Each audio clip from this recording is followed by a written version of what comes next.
Debbie, thank you so much for joining us. I'm really excited to hear your story. You have been through quite an ordeal, and it's not something that anybody would wish. I would wish that on my worst enemy.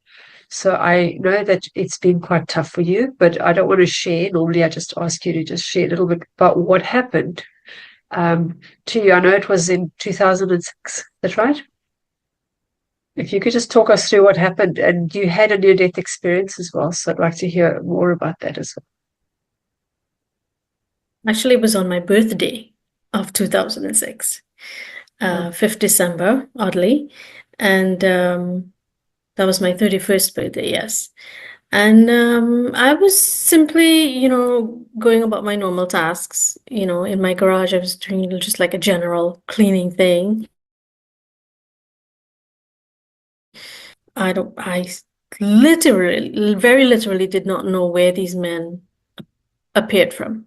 Um, of course, later on, was made to understand that they were parked just around the corner from my house. We had some large trees at the front, so they were parked around that, so that they were out of my sight line within like 10 seconds. I was just cleaning, and this was me about to um hit the button to close my garage door. 10 seconds or less.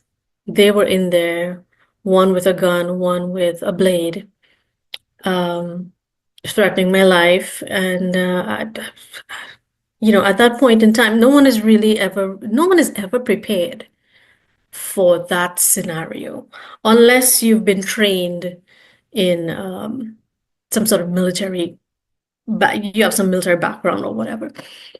And no, they caught me off guard, and I just froze. I, I just froze.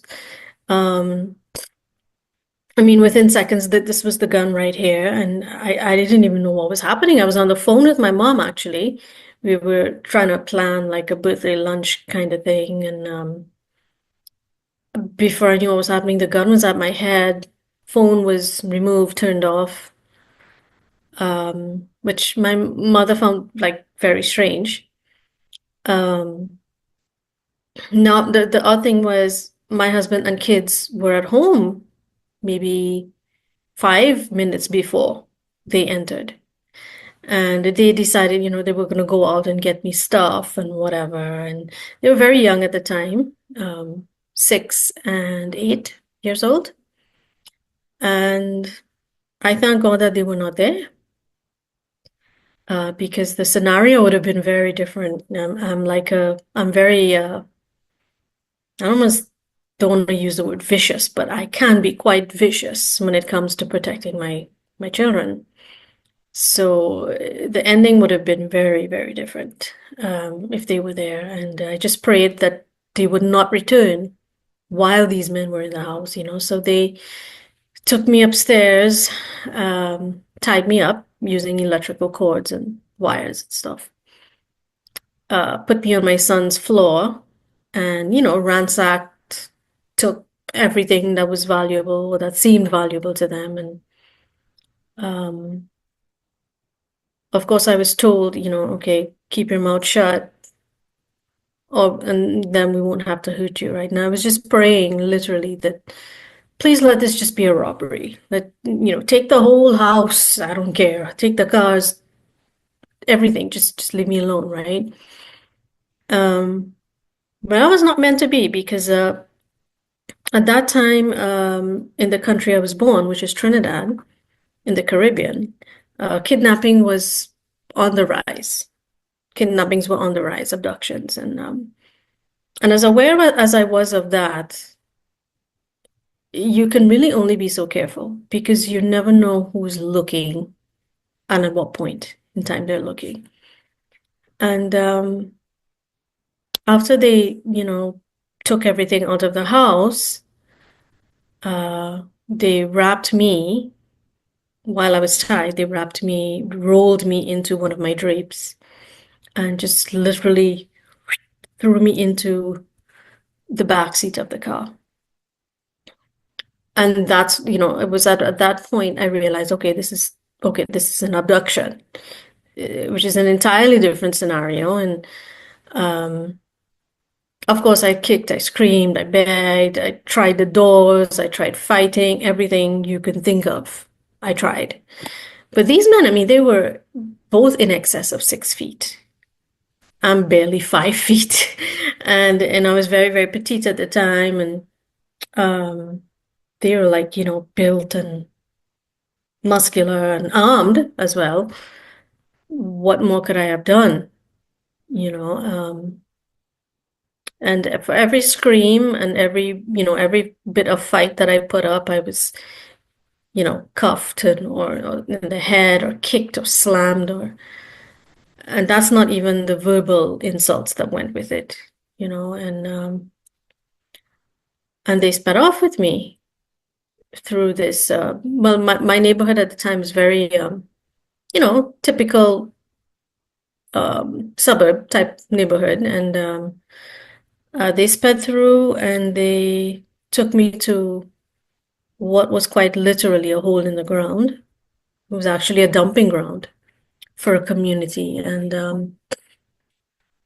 I I I remember, on this they were speeding up the highway, and I'm hearing police sirens, I'm hearing ambulance, I'm hearing the sounds of people who are supposed to protect. And I'm like, okay, okay, okay.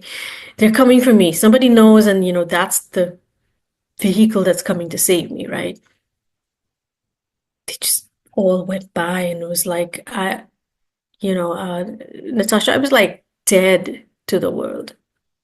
It's like I did not exist. Um, I mean, being terrified is an understatement of the century. And all I could think of was my babies. My babies, are they okay? Because I knew they would find the house in this really, really upset state, and it would have an effect on them, a profound effect. What I was not prepared for was the depth of that effect and the toll that it had taken on them in that moment and until presently. So currently, my son is 26, my daughter's 24, and I see it all the time. The effect that that incident had on them, it stuck with them. But I must say this, from the instant that that gun was placed at my head, the only word that came to my mind was the name of Jesus. And, in hindsight, I realized that a long time ago, of course, I realized, when we're all alone and we're facing not necessarily that situation, but situations where we feel isolated and abandoned and all of that, there really is only one person that we can turn to in our suffering.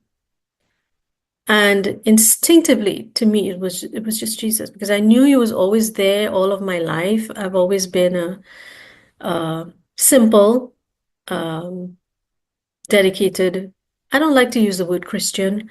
I prefer to say uh, follower of Christ.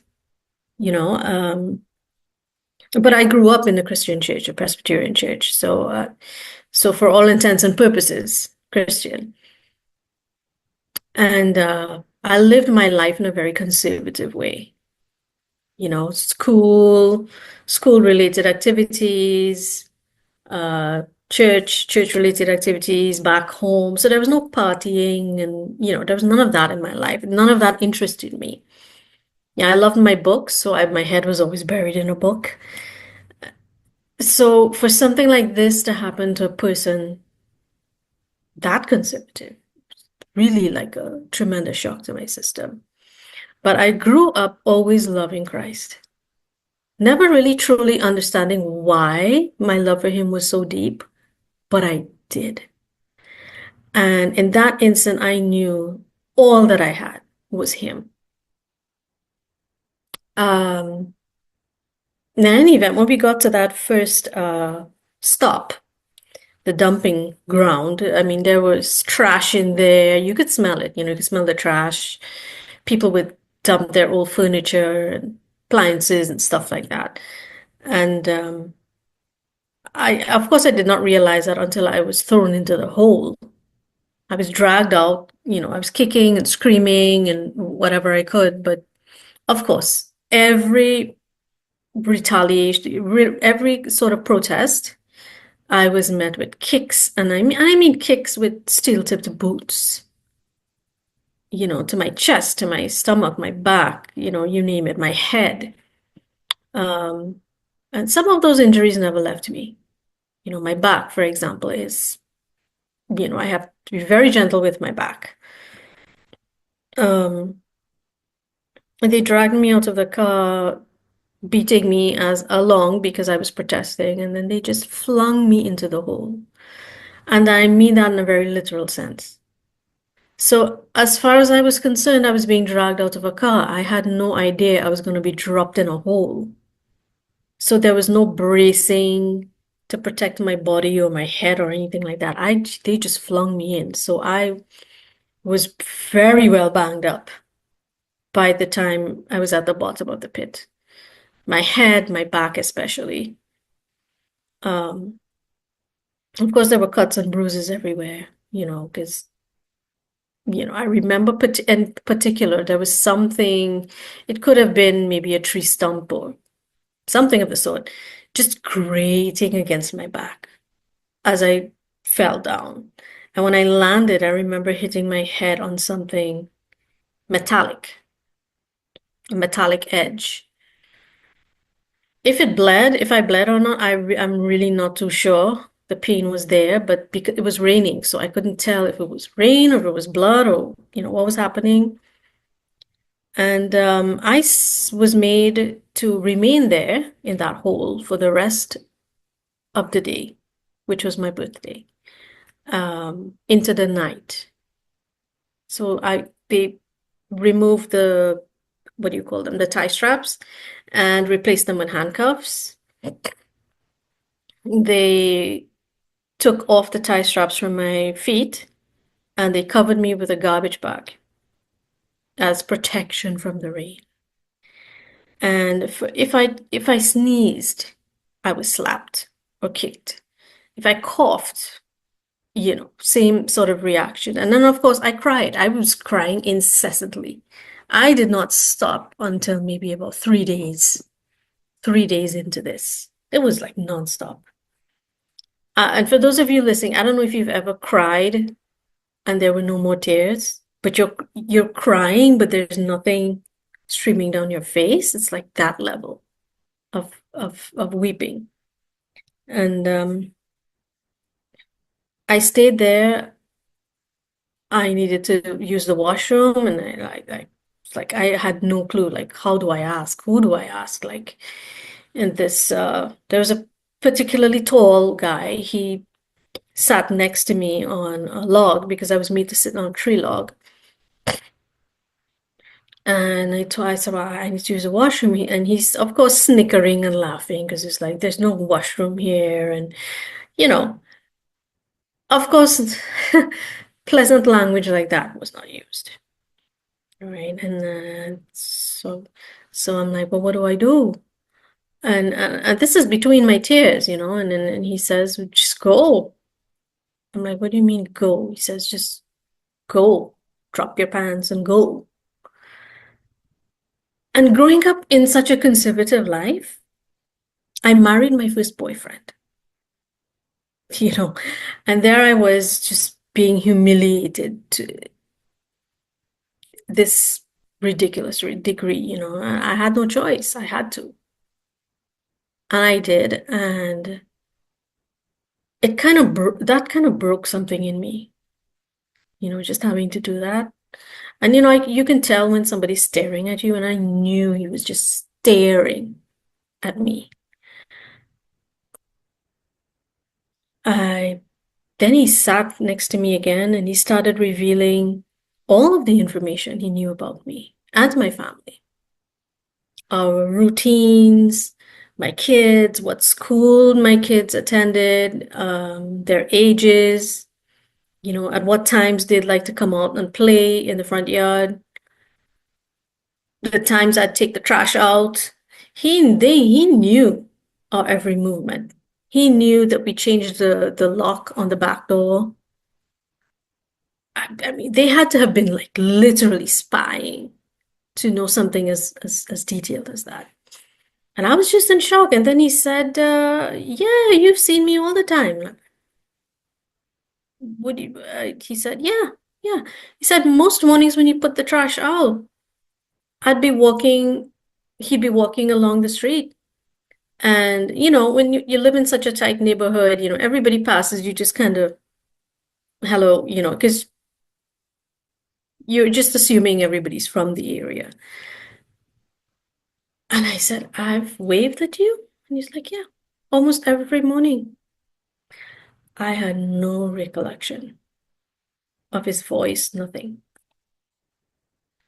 And as it turned out, again, we later learned that he and a few of his comrades were working on a renovation on a house, which was about three houses away from mine. So they were that close, and we had no clue.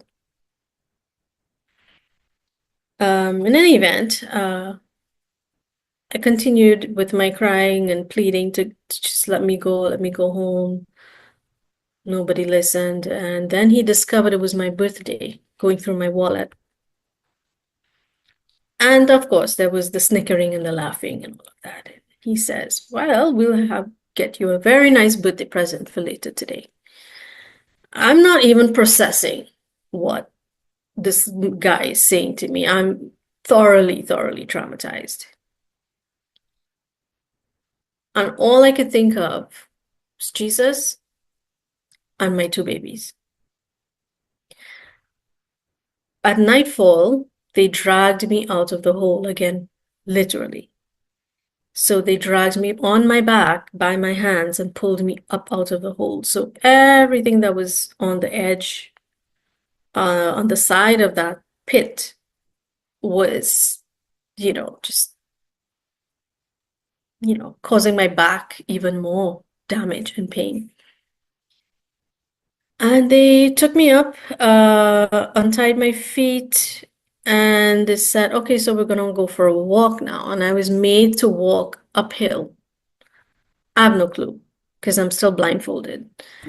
I couldn't brace for stones or, see where I was going or anything. So I was constantly stumbling, falling, I'm still crying. And eventually I just passed out.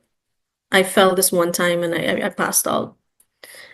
And when I woke up, I was over somebody's shoulder, probably the same tall guy. I was over his shoulder and he was going uphill to a shack.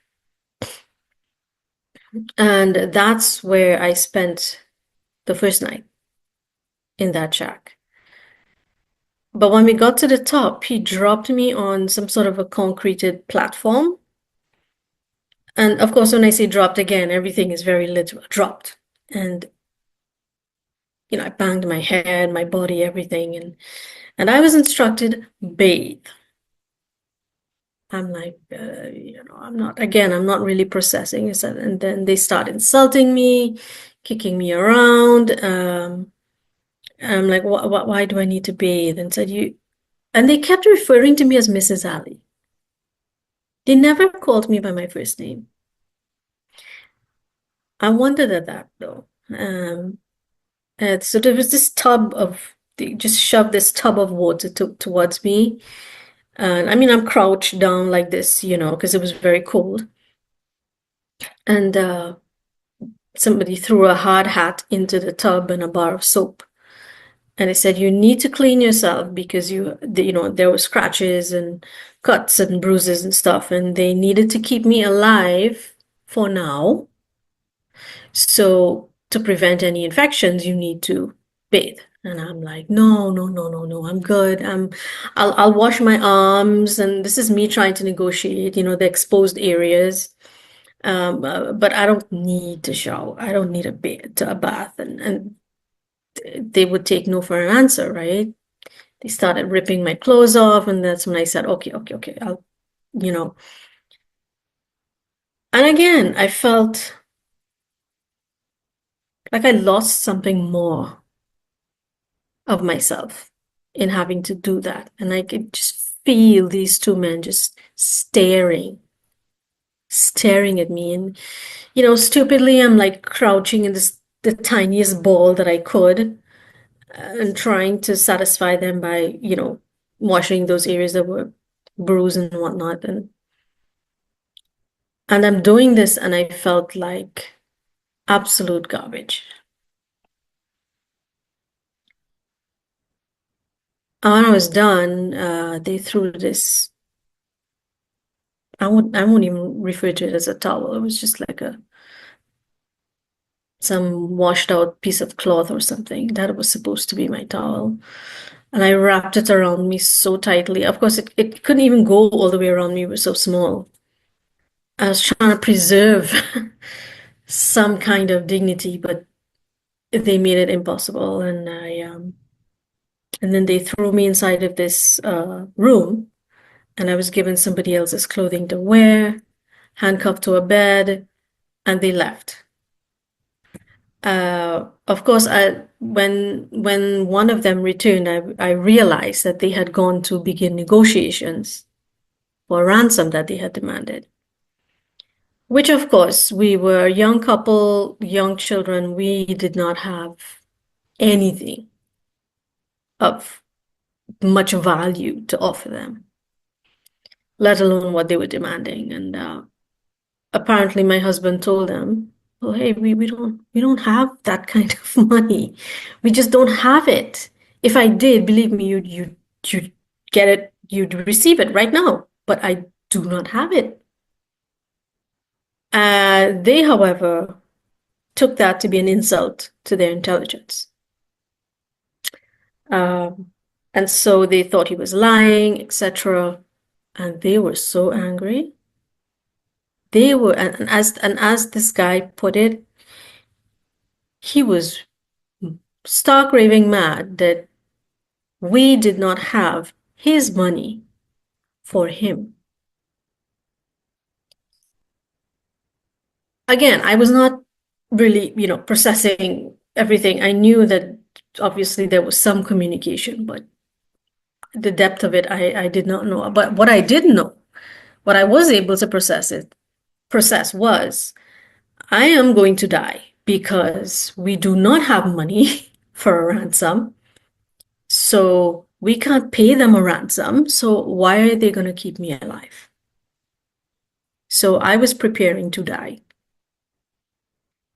from that moment on. And the guy came back and he was trashing things around because he was that upset. Um, you know, just throwing things around the room and screaming at me. It's my fault as well. And then he says, "Okay, well, it's time for your birthday present." You know, again, I'm still not processing. I'm not like, I knew he was upset because we don't have the money, which was no surprise, but I was not processing this birthday present. And the birthday present was the first brutal rape. I fought with everything in me. I fought. I don't even know where I had the strength, where it came from. I fought and I screamed. And for every scream, I was thoroughly choked. So I was in and out of consciousness because of the choking and the beatings that went with it. And just think of the worst things that could be done to a woman. That's what he did. And when it was all over, I was just handcuffed, back to the bedpost. And he wished me a happy birthday. And I was numb. I was just okay, Debbie, close your eyes just for a few seconds. And when you reopen them, you're going to be in your room, on your bed. And I'm trying so hard to rationalize this. And every time I did it, I realized, okay, this is my reality now. And after the rape, I was thoroughly broken. I didn't think I could break anymore, but that was it. I was beyond devastated. I was shattered.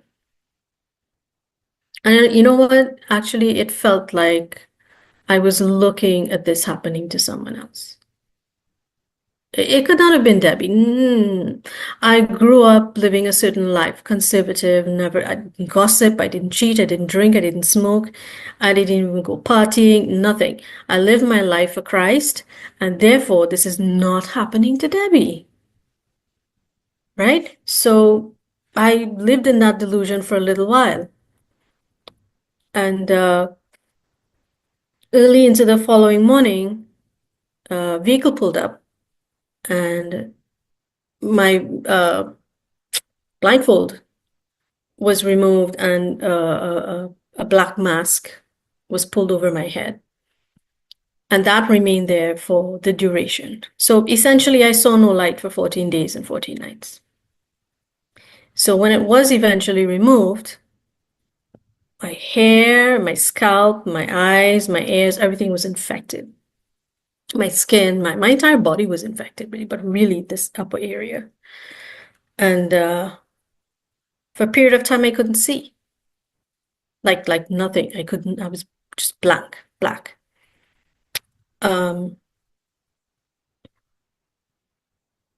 They flung me into this car and they took me to another shack, which is the place that I would remain for the duration of the abduction, which would have been 13 days. And this man just dragged me out of the car by my neck. Not even by my arms, by my neck. His arm was like twice the size of the other guy. So this was like a really, really burly figure of a man, right? And he lifted me out of the car by my neck and off the ground by my neck and took me inside just like this. So I was suspended off the ground. I was choking. And he flung me on some concreted platform as well. But this platform there, on this platform, there was like a pulley system where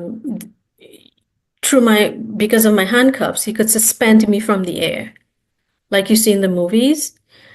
And so I was suspended from the air by my hands. And at this point, I am so traumatized, so exhausted, starved, dehydrated.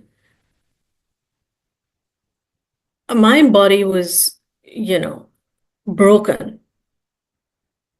My mind was broken.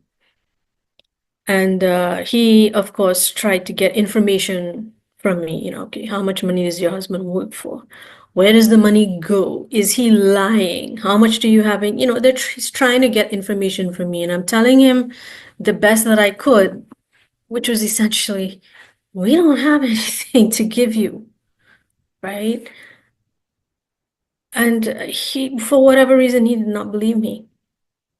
And so for every wrong answer I gave, I was slapped, I was kicked, I was beaten, again, steel to boots, cuffs. I mean, these are big men, and he would just bang, bang, my stomach, my chest, I wasn't able to carry a baby after. The damage was so severe. Um, and of course, I was crying still, and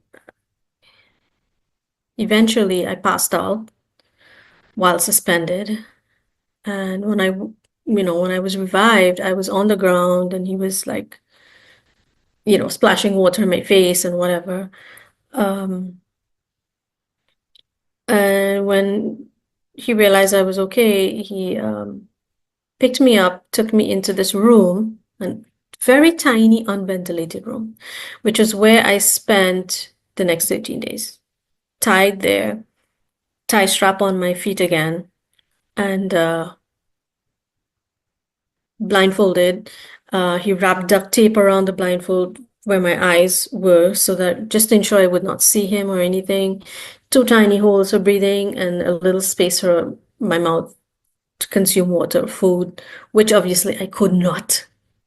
He tried forcing me, and I would just throw up over and over again, which further dehydrated me. And eventually I went into shock. I went into shock, I think, about 3 times.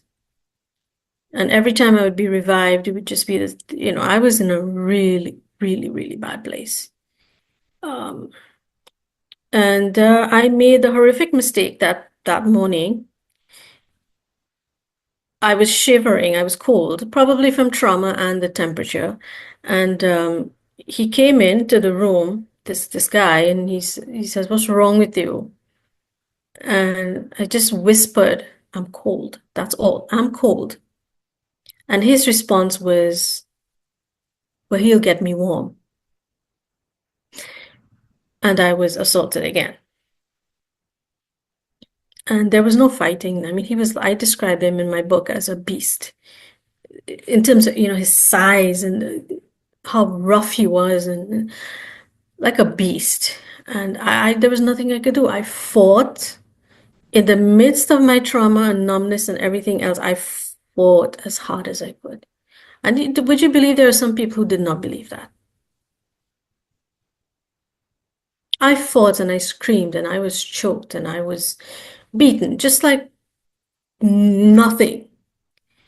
And when he was done, he just went his way, left me there like a slab of meat. And I dared not say anything, you know. But he came back in another time to check on me, and he thought I had messed with the mask, which I kind of did because I was not able to breathe properly with the little tiny holes. So I just kind of opened the holes a little more so I could breathe better. I didn't mess with the eyes or anything else. And he said, I told you don't touch the mask. Why did you touch the mask? And of course, he's not using such nice language. I'm like, I couldn't breathe. I couldn't breathe. And it was just here. I swear it was just here. And my punishment for that was a third assault.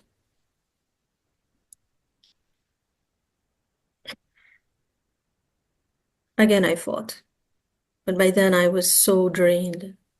I mean, I just took the beating. After a point, I realized I just could not fight anymore. And I was made to wash, so there'd be no DNA evidence.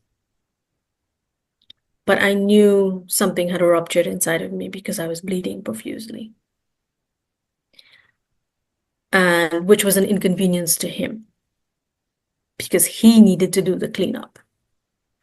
And so he was angry, right? And so in any event, I stayed there. He would leave very early in the morning and come back, maybe, I don't know the time, maybe 7 or 8 p.m. And he'd be gone all day. So washroom privileges were, that was suffering. That was suffering. And through all of it, though, I learned, I always say this was divine. This was divine because the name of Jesus never left my tongue. It never left my mind. And the Lord taught me how to reduce my heart rate so that I won't sweat and lose more fluids. The Lord taught me how to visualize and reduce my heart rate, how to cool my body, because like I said, that room was unventilated. So during the day, it's a tropical island. So during the day, it was like, you were stewing in your sweat. And night times, you were like shivering. And there was no blanket, right? So, the Lord taught me, okay, how do you convince your body to be cool during the day? And how do you convince your body to be warm at night? And it's something that everyone can do. However, it's very taxing and it's also temporary. So that drained me mentally, emotionally, all of that drained me. Of course, I was worried about my dad, who had suffered a stroke sometime before, and I was worried, how is he dealing with this? How is my mom even dealing with this? My brother, my husband, how is he able to like even have a conversation with these people to negotiate? And my babies, were they crying for me? Who was caring for them? It was at that point, as far as I was concerned, I was as good as dead. So I was worrying for everybody else. And I prayed, of course, and I was so mad at God. I mean, blistering mad. I've done this for you.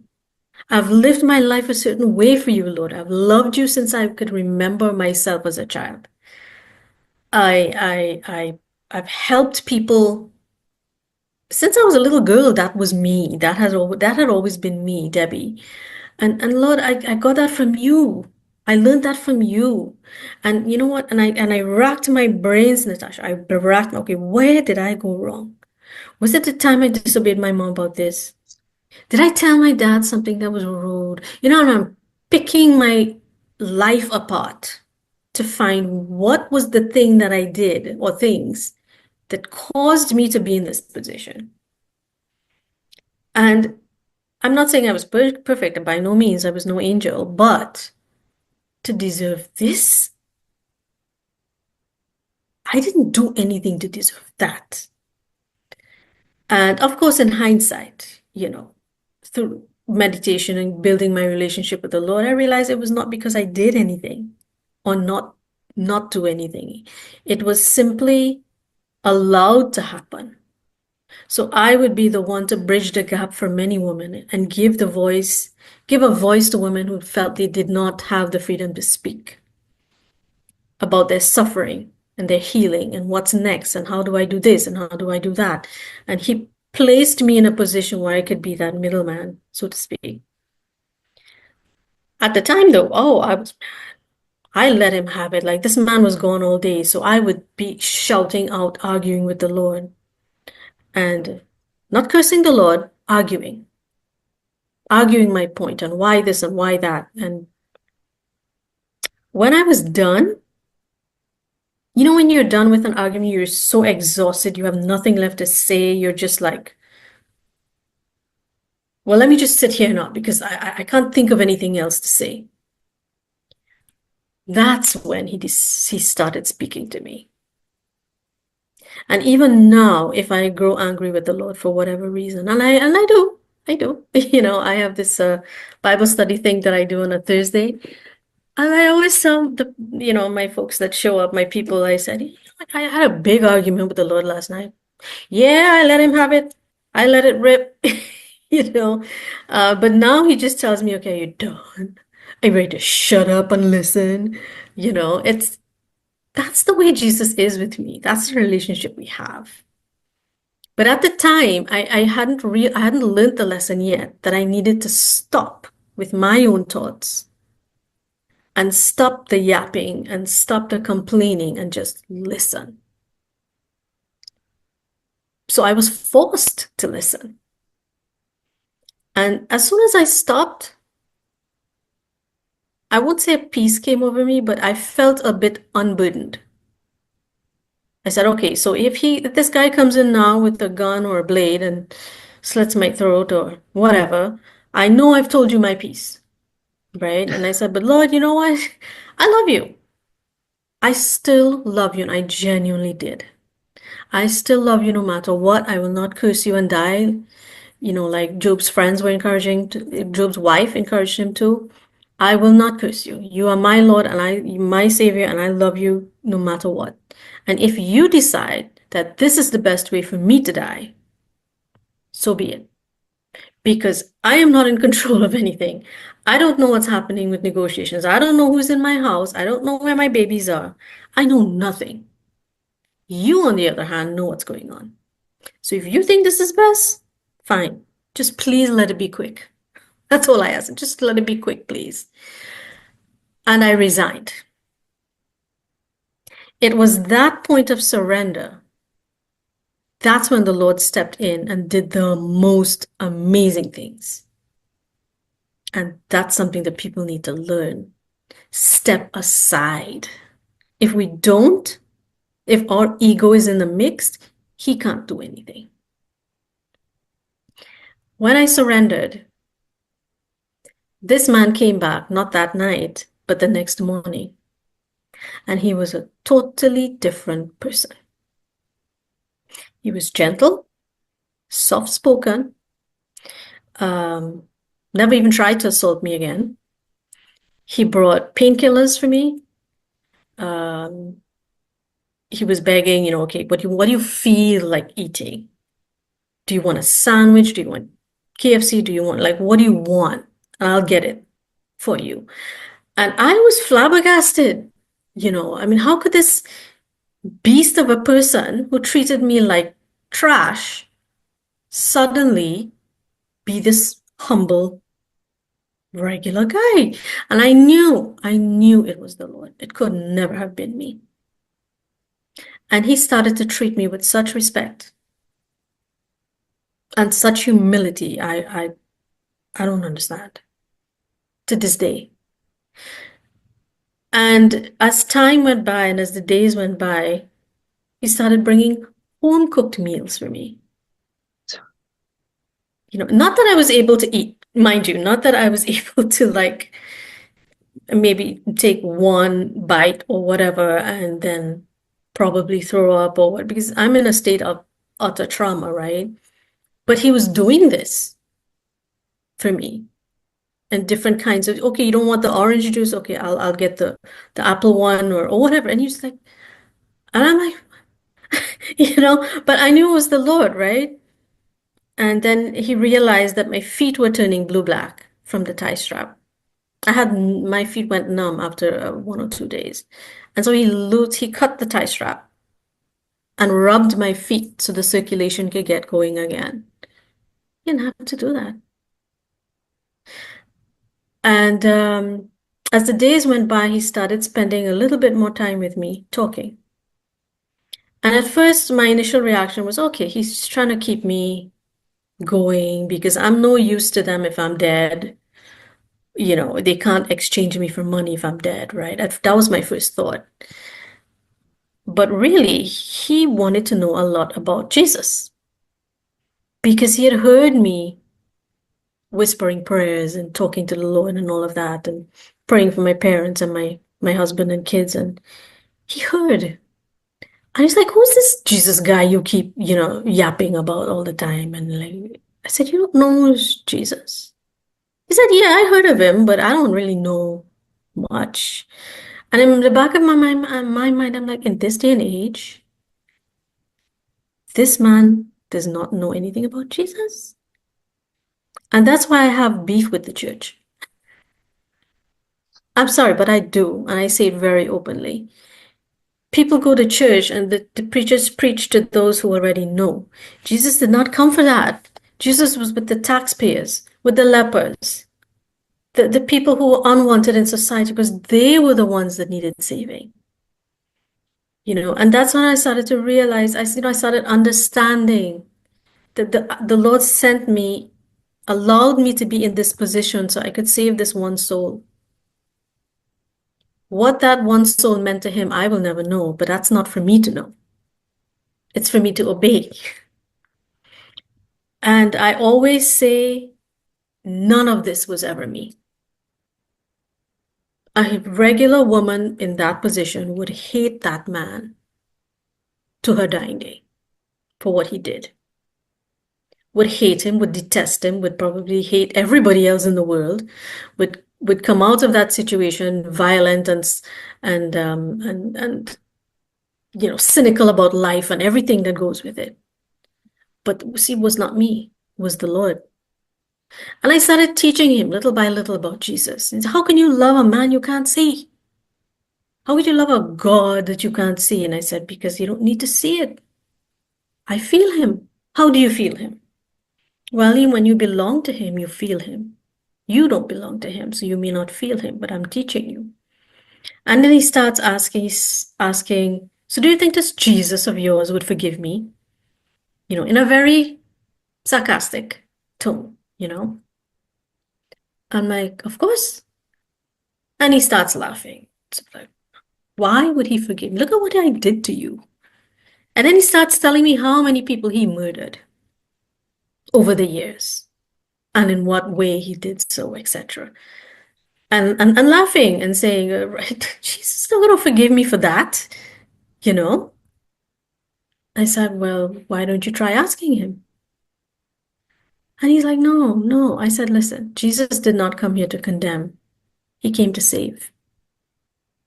He could not get it. He could not wrap his head around the fact that I was telling him these things after what he did to me. But again, it was not me. It was almost as though the Lord had shut me down, the Lord had shut Debbie down, and he had taken over. And he asked for my forgiveness. Of course, skeptically, because again, he was thinking, there's no way I would forgive him. And I did. I really, truly, honestly did forgive him. And he started crying, like, why? How? Look at what I did to you. And I said, because if the Lord didn't come to condemn, who am I to condemn you? Judgment is for him, not for me. I'm not saying I liked what you did. I'm not saying I agree with what you did, but I forgive you.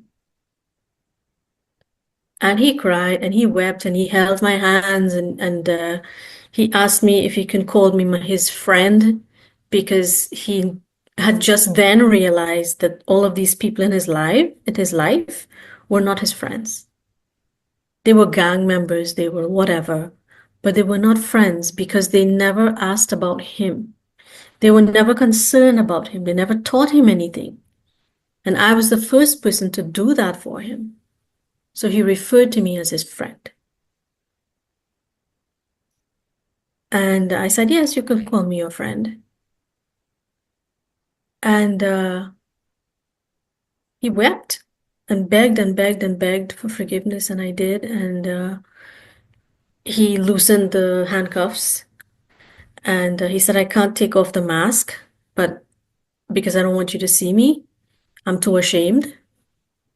But but he did loosen the tape and whatever, so it was a little bit more comfortable. And he said, listen, as long as, these were his words, as long as I am alive, no one will touch you. No one will hurt you. No one will kill you. You are going back home to your babies. And he promised to be my protector. That was not me. And he went so far as to one time, he told me, he said, listen, I know you can't see the time, but just try to kind of average maybe 15 or 20 minutes, then run. He left me loose. I was completely loose, free. And he said, just run. And I'm like, run? He said, you just get out of here and just run. You'll see the road. Just run. And then he left just like that, very abruptly. He was clearing a pathway for me to escape. Because he knew that his consorts, who were involved in his gang, they were about to kill me. Because after 5 days, okay, after 5 days, the hostages are not kept alive unless they've received some kind of money.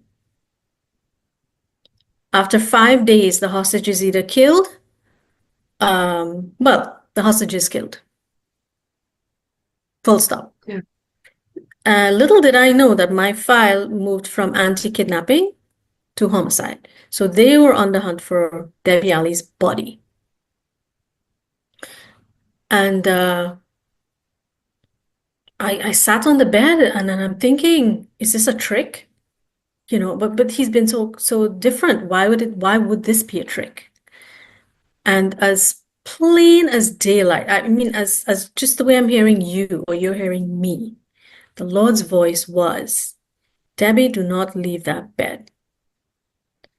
If you leave, they will kill him. And do you want his blood on your hands? Remember, I did not come to condemn. I came to save. And I stayed put. He came back and he was so angry. He was tripping mad. He was like, I cleared whatever that meant. I cleared the road. All you needed to do was run and you would have been safe. And I said, I couldn't do it. He said, why? He starts looking at my legs and said, what, are you sick? Were you injured? And I was like, yeah, I'm injured, but if I had left, they would kill you. And he said, and what do you care? I deserve to die. And I said, but no, but the Lord said to stay here because if they kill you, that would be me condemning you to death. He did not come to condemn you. He came to save. And that man dropped to his knees. He dropped to his knees in front of me. And when he was done crying, he asked me, this is my scapular. I had always worn it, and I was wearing it at the time. Of course, no financial value, no monetary value in this. And he begged me if he could have this. I said, but why do you want this? This has no value.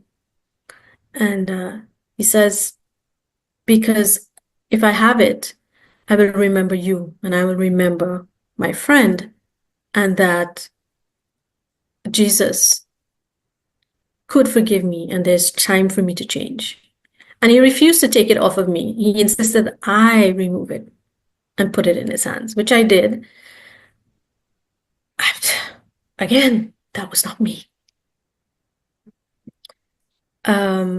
Before long, though, about 2 days before I was released, my body was shot. My body was too battered to survive.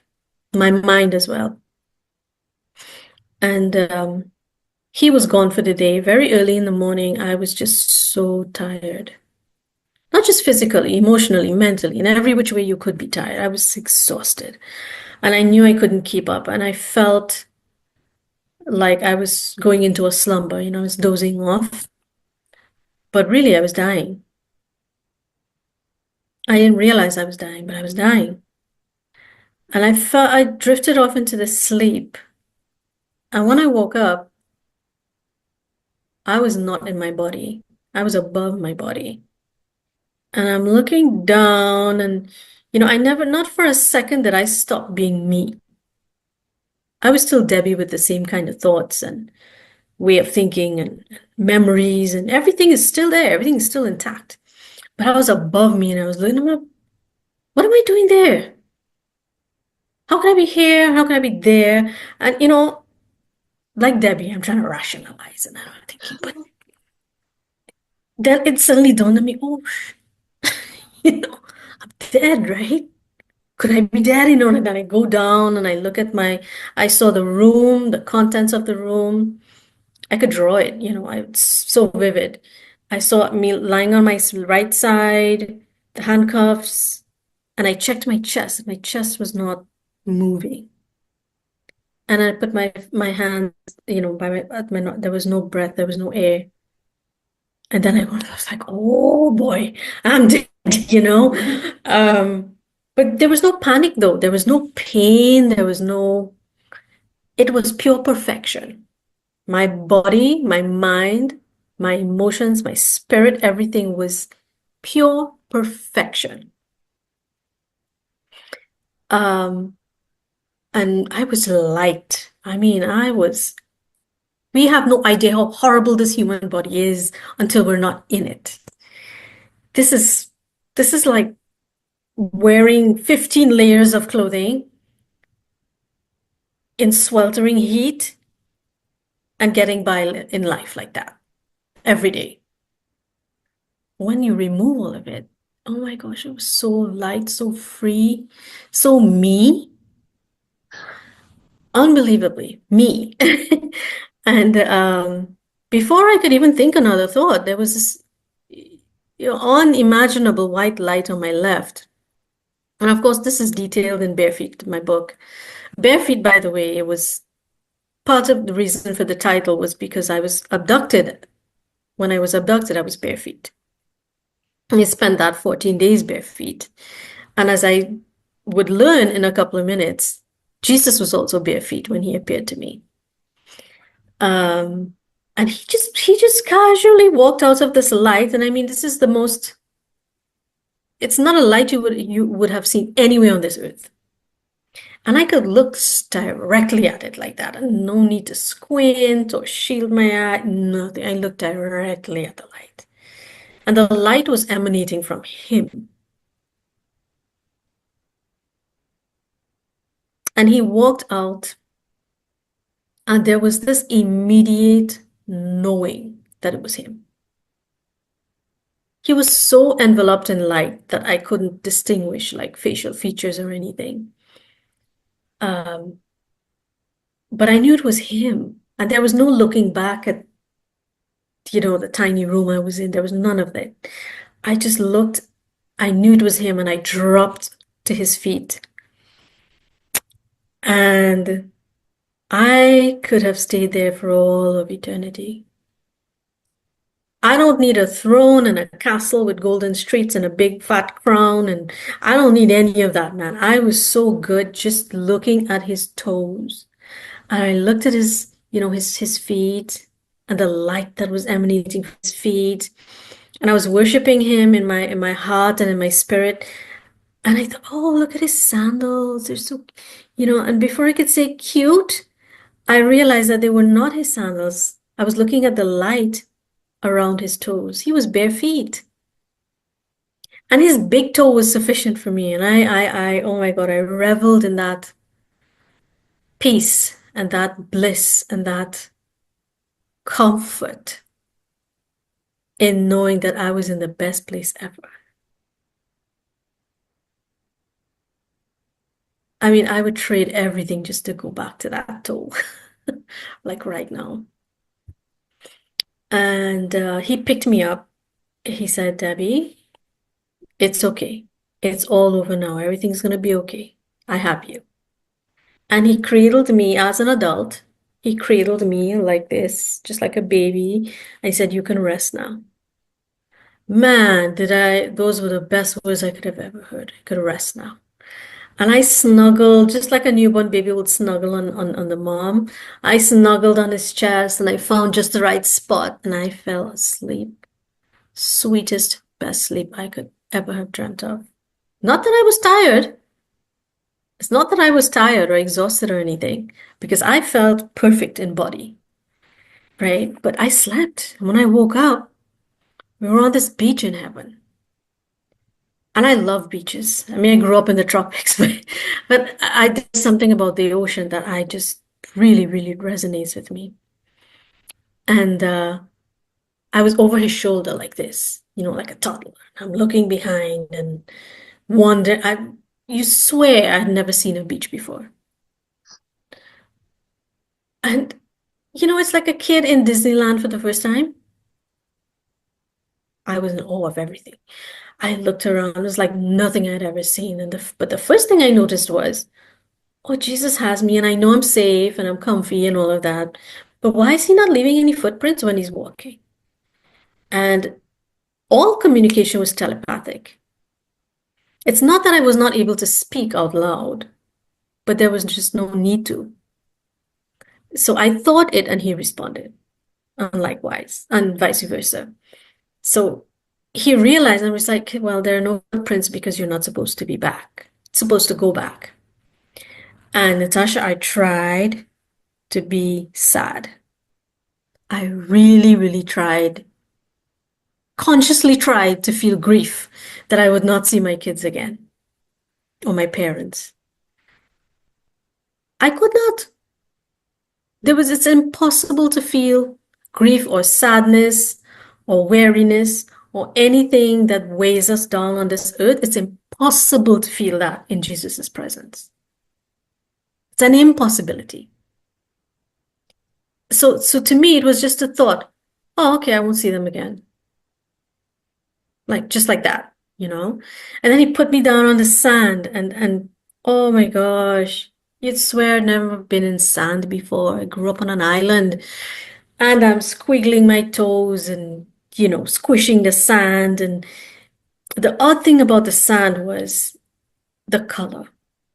They were crystals and they were, as far as you could see, it was just glistening. But not glistening with water, glistening because they were actual crystal gems. And then I stooped down and I picked up some of the wet sand. But as you know, wet sand is kind of clumpy, right? But I picked up the wet sand, and each grain would separate from one another. And I'd look at and my vision was amplified to the point where I could distinguish. I'd have a handful of sand, but I could distinguish every single grain of sand. And I'd just pick this one crystal and just look at it and admire it. And I could have stayed there for maybe half of eternity just looking at every grain of crystal because each one was different and beautiful and magnificent in its own way. And that would have kept me occupied for like God knows how long. And it was just marvelous. But these are gems, but they were not hard on my feet, to say hurt my feet or anything. And I stood up and I looked at the water and the blues.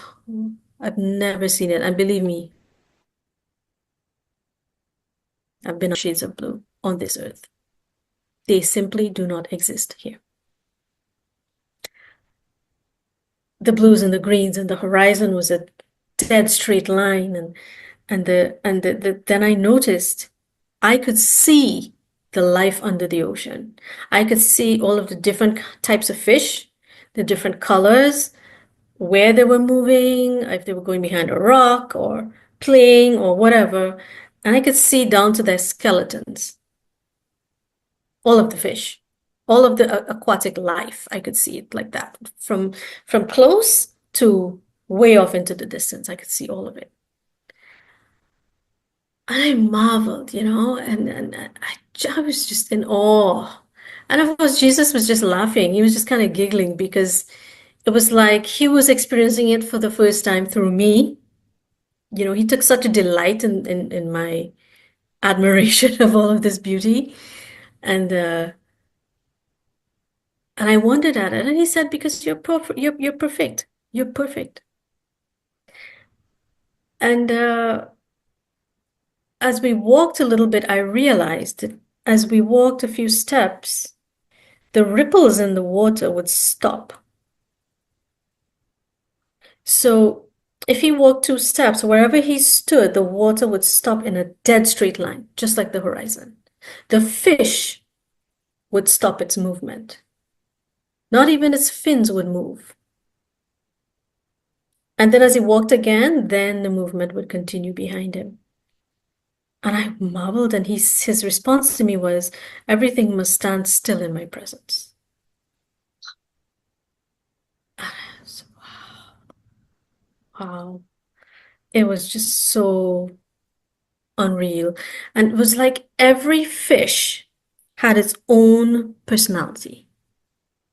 Every blade of seaweed, of grass, everything had its own consciousness, its own pulse, its own life and heartbeat, but yet everything was connected to one another and to God. That's the best way I can describe it.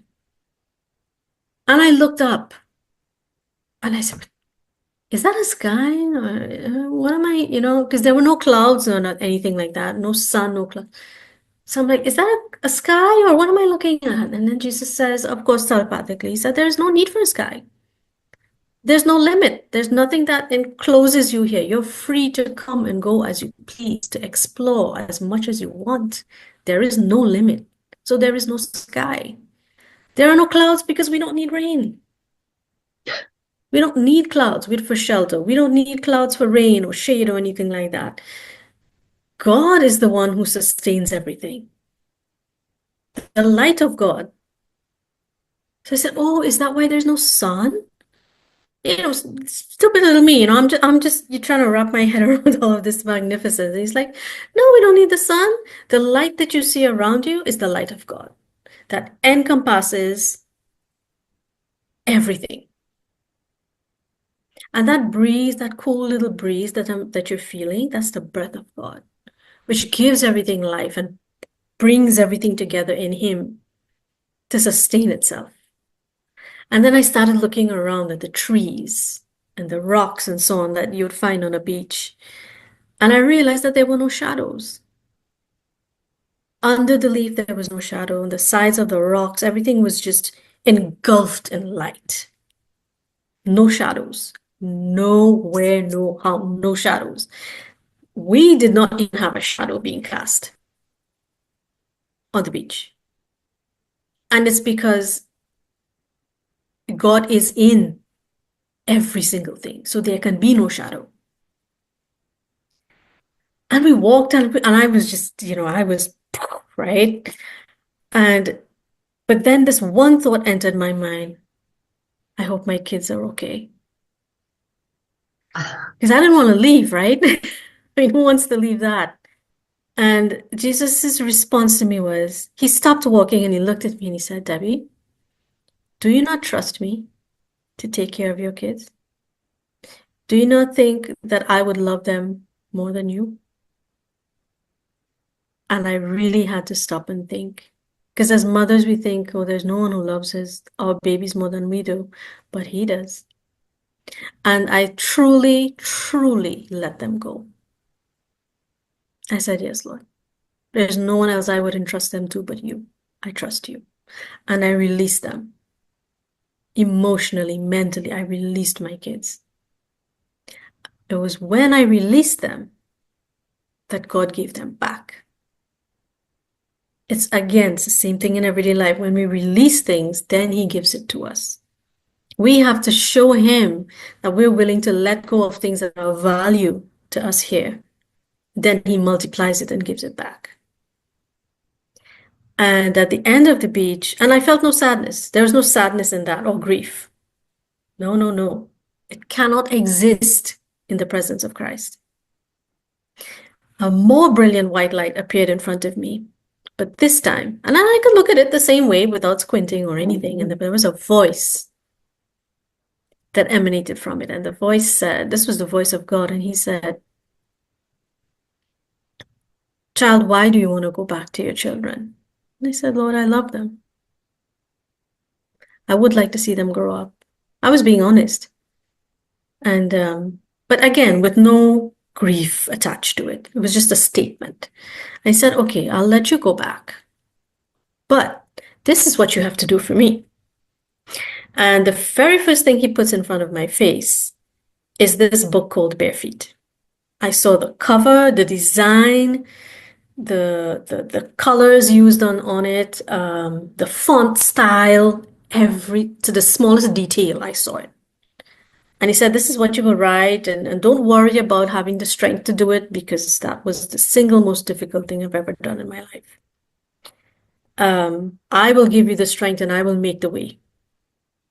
Okay, don't worry about this. And he lists out the other things, counseling and spreading his word around the world as much as I could, spreading this story to show that he's real and all of that. And the list, and I saw the list, but the first thing was the book. And I said, yes, Lord, I will do it. I will do everything you ask. Stupid me. I should have stayed. Sometimes I really, really wish I had stayed. But I promised, and I will not go back on that promise. And once I promised, he said, okay, you can go back. But his message to the world is this, which is what it's all over my book. I see all, I hear all, I know all that happens in the darkness and in the light, and I save. And I'm supposed to be living proof that he saves. Because he saved me from an impossible situation. And that's what I've been doing ever since. And the voice of God, sweetest, most beautiful thing I've ever heard. It was a mixture of trickling water, rough gushing waves of the ocean, music, and words, all squished into one. That's the most accurate way that I could describe his voice. A mixture of those things. And I marveled at it, right? Like, and I'm thinking, and then of course God answers, he responds, he says, my voice is the most beautiful thing you will ever hear. But for those who do not belong to me, to the worst sound they will ever hear. Wow. And with that, that light disappeared. And Jesus was so happy. He picked me up, he spun me around, he kissed me on my head, and that's when I glimpsed his face. And I saw his features, and I was just so happy to be with my best friend in the whole world. And my Lord and Savior, but my bestest best friend. And he said, everything is going to be okay now. I'm not saying it's going to be easy, but it will be okay. And he kissed me all over my head and my face, and then he placed his hand on my head, and I felt this stinging heat, but not painful. Stinging heat, a sharp pain, warmth that was very intense, run through every single strand of hair in my body, every cell in my body, from head to the bottom of my feet. And I knew he was cleansing me. He cleansed me of all STDs, HIV, every single thing, because after I was released, the doctors told me, Mrs. Ali, we have to be upfront with you. They've had you for 2 weeks. The likelihood of you having contracted some kind of disease is 98%. And I just said, mm-hmm. And they ran their tests for 6 months consecutively. And every time they would warn me, because I had no worried look on my face, they would keep warning me and warning my husband. And I was like, mm-hmm, mm-hmm, mm-hmm. Because I knew what Jesus did. I knew they would find nothing. And they found nothing. And they were flabbergasted. The police were flabbergasted because after 5 days, I should have been dead. They could not understand why abductors, kidnappers, would release me after 2 weeks and my husband only paid, I think it might have been a fraction of 1% of what they asked for. It made no sense. They always said, you are a walking, living miracle.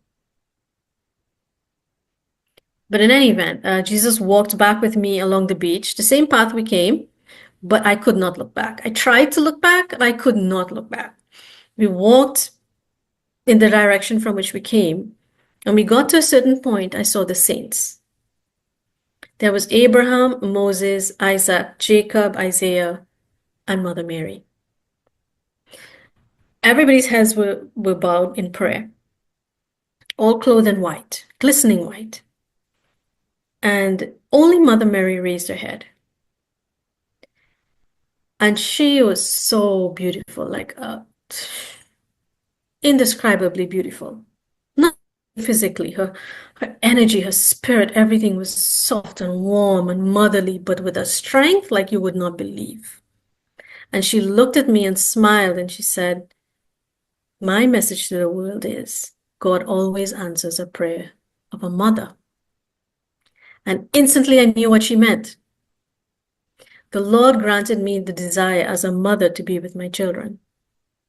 But more importantly, he heard the prayer of my mother, who prayed for me every single day at 6 p.m. on the dot. He heard her prayer.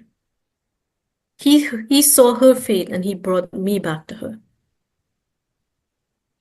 Because, Natasha, I swear, every evening, not knowing the time, but every evening, around a certain time, I would feel this tremendous warmth just from my head to my feet, just pass through my body and would bring me such comfort. And I, at the time I thought, okay, it's trauma, it's related to my injuries, but no, when I met my mom after, she said every evening she would do that, and that was prayer. And that's one of the big lessons that I teach. Prayer is a living, breathing thing. It works. It is real. And then I understood what Mother Mary meant. My mother's prayer could not go unanswered because she was not a crazy woman like some people were thinking. But every day she said, my baby's coming home. My daughter's coming. No, no, no, no, no, I don't want to hear that. She is coming. She did not think, she did not believe, she knew. There's a difference. And because she knew the power of her God and the power of my God, he had no choice but to hear her prayer. And hence the miracle. And anyway, the saints, and then she bowed her head again, and I saw her smile, and I went looking for that image of her that I saw, which was not, I'd never seen that likeness of her before. And I went hunting and hunting. After about 2 years, in the back of a very old art store, this thing was just peeking out, and I pulled it, and that was her right there. Instantly, I bought it. The owner does not know where it came from. It was never on her order. She doesn't know how it got there. As far as her records were stating, she never paid for it. We have no idea who the artist is. But that was the Mother Mary I saw. Wow. And while they were praying, Archangel Michael dropped on my left. Now, when I say dropped, I mean he dropped like a solid 100-ton rock on my left. There was a gentleness about him, but he was a warrior. And you could feel it. His wings were not the fluttery, feathery. That's not how these archangels, Archangel Michael was seriously badass. His feathers were metal. Everything was metallic. And he just dropped on my left, like immediately on my left shoulder here. And Jesus said, Michael will stay with you to protect you until your work is done and you return home. Just call on him.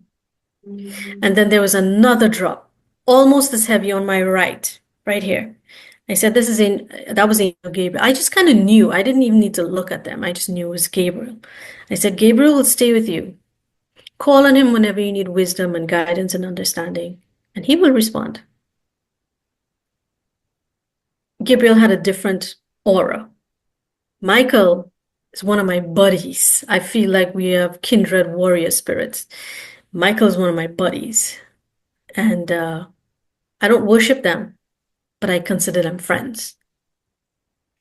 And so I call on him from time to time. He's always present. I know when he's around. I know when danger is near because I literally hear his wings go up, metallic wings. Or I would hear his sword just kind of now being slid out of the sheath.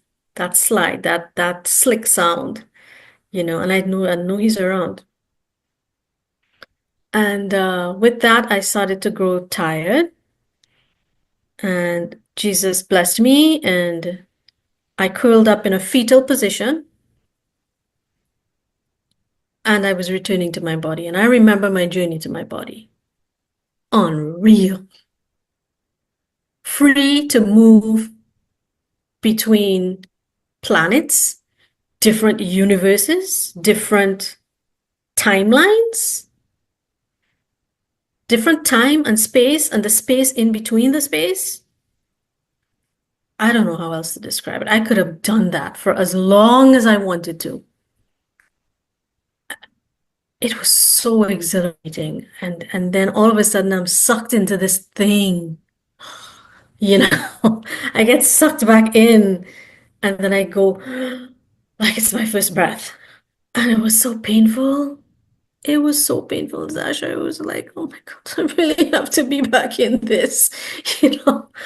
Um, but it was a painful breath, and all of the pain and discomfort, everything came back. But I was no longer fearful. I smiled for the next 2 days. I had no idea how I would be released, but I knew I would.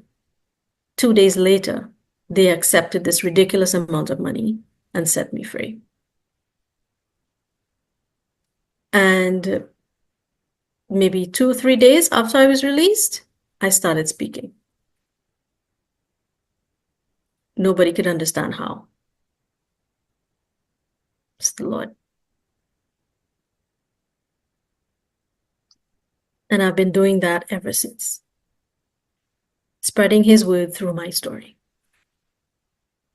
What you went through is absolutely incredible. And yeah, I know we're going to go to a better place when we leave this place, but I'm very glad you did stay so that more people can hear that, because there are a lot of people that are suffering right now, I think.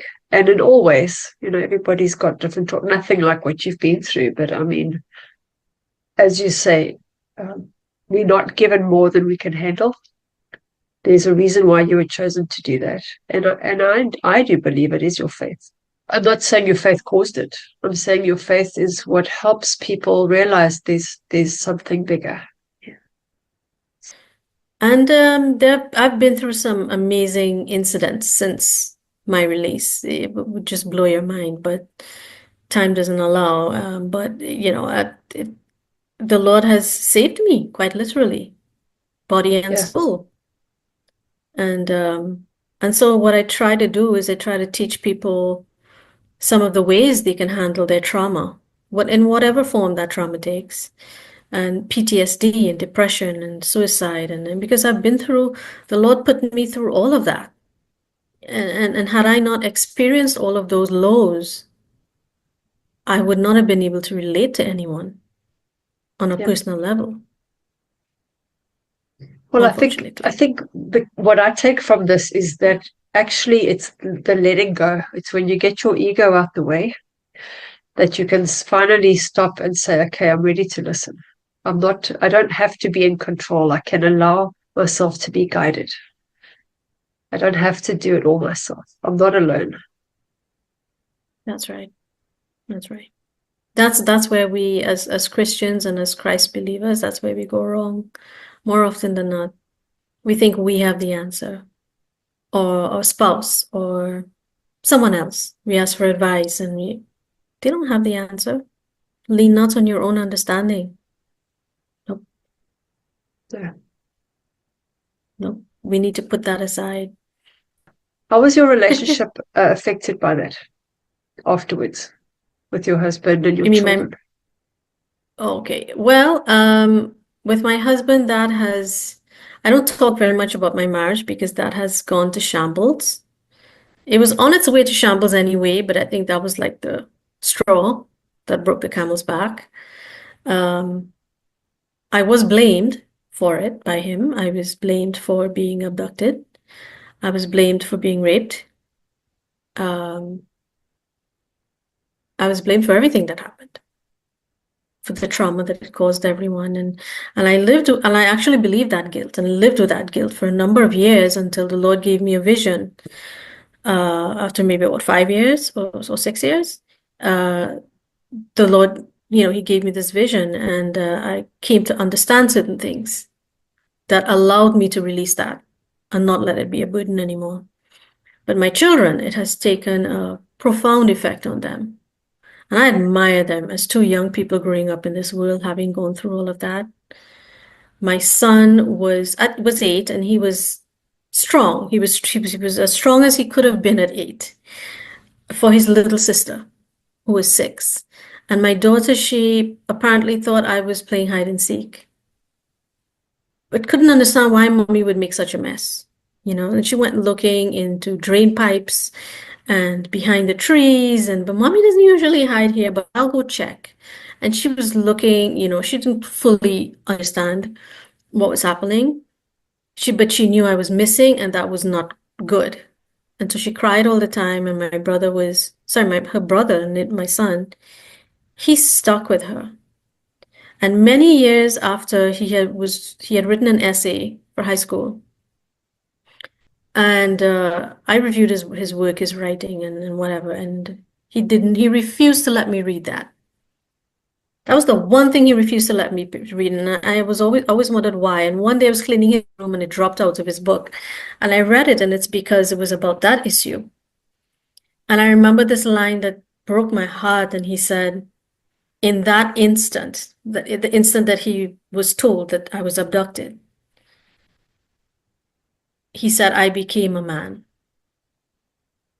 My childhood was gone, and my sister was all I had. And to date, they are so close. He does not let her out of his sight. If I'm supposed to be somewhere at 5 and I am there at 5:01, it's my phone ringing off the hook. It's messaging. It's, are you okay? Don't climb the ladder and do any cleaning while I'm going. It's all kinds of things. They're super protective. And my son is so strong. I regret that they had to endure so much trauma, but my children have stood by my side like you would not believe. I That is shielded them awesome. from everything in their younger years, but they've turned out amazing. Yeah. Yeah, I just think No, I think men are so men traumatized. internalize. Yeah. No, my husband was. He was. He cried a lot at first, and I knew that he was dealing with things in his own way, you know, and his way was, and maybe in the cases of a lot of men, they tend to shut everyone and everything out so they can process. So I knew he was suffering in his own way, and I tried my best to shield him from that by hiding my suffering.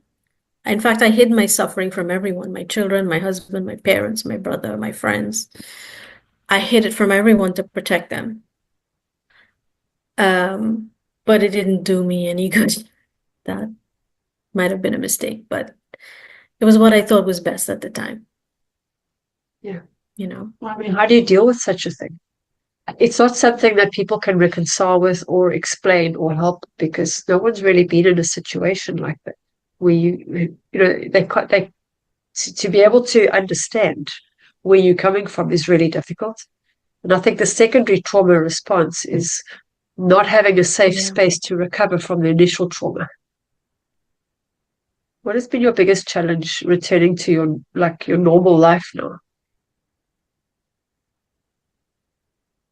That's just it.